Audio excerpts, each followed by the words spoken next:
سیئاتم یقولو ہاذہ من عندک، اور اگر ان کو کوئی برائی پہنچتی ہے تو وہ کہتے ہیں کہ یہ تمہارے سبب سے ہے۔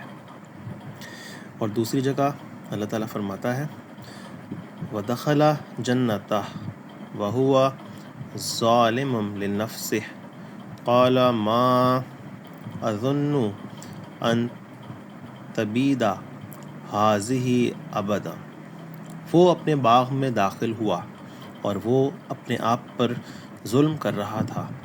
اس نے کہا کہ میں نہیں سمجھتا کہ یہ کبھی برباد ہو جائے گا۔ اسی طریقے سے دوسرا لفظ ہے تلکا، یعنی کہ وہ۔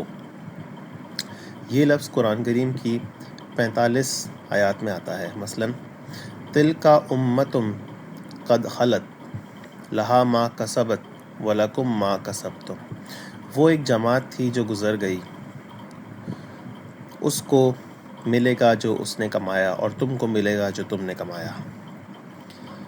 دوسری آیت میں ارشاد فرماتا ہے تلک الجنۃ التی نورث من عبادنا من کان تقیا، یہ وہ جنت ہے جس کا وارث ہم اپنے بندوں میں سے ان کو بنائیں گے جو خدا سے ڈرنے والے ہوں۔ اسی طریقے سے آج ایک اور لفظ ہم پڑھیں گے انشاءاللہ، وہ ہے ہؤلاء، یعنی یہ لوگ، اور یہ لفظ قرآن کریم کی 46 آیات میں آتا ہے۔ مثلاً قال ان ہؤلاء ضیفی فلا تفضحون، اس نے کہا یہ لوگ میرے مہمان ہیں، تم لوگ مجھ کو رسوا نہ کرو۔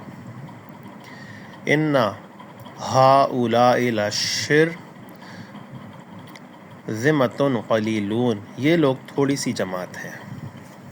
اس طریقے سے ایک لفظ جو بہت زیادہ ہم پڑھتے ہیں قرآن شریف میں وہ ہے اولئک، یعنی کہ وہ لوگ۔